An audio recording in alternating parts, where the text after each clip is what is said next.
Le Tout-Puissant a dit, et nous avons enjoint à l'homme la bonté envers ses parents.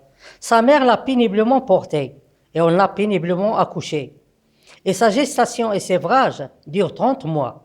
Puis quand il atteint ses pleines forces, et atteint 40 ans, il dit, ô Seigneur, inspire-moi pour que je te rende grâce aux bienfaits dont tu m'as comblé, ainsi qu'à mes parents, et pour que je fasse une bonne œuvre que tu agrées, et fais que ma postérité soit de moralité saine.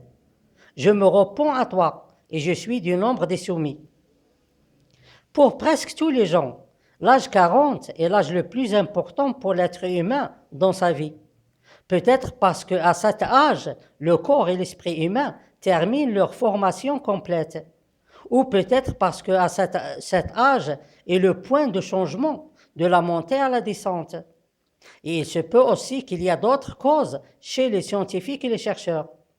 Mais pour Dieu Tout-Puissant, l'âge 40 est le milieu du cycle de la vie éternelle. C'est-à-dire que la différence entre le plus petit âge et l'âge 40 est égale à la différence entre l'âge 40 et le plus grand âge. Donc chaque cycle de la vie éternelle ne peut pas, par exemple, être de l'âge 20 et 50, ni de l'âge 30 et 60. Par contre, il peut être de l'âge 30 et 50, ou de l'âge 20 et 60, etc. Et tout ceci pour que l'être humain puisse vivre deux étapes différentes à égale durée. Et il reste que le plus grand âge est l'âge 80.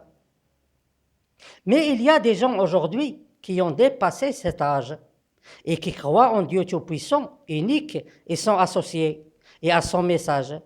Et ils préfèrent cacher leur croyance pour des raisons personnelles. Alors ces gens en réalité sont déjà sur le chemin du retour vers leur jeunesse et leur bonne santé. Mais ils ne peuvent pas le sentir, car il faut certainement un certain temps. Et ce sera sans aucun doute une très belle expérience.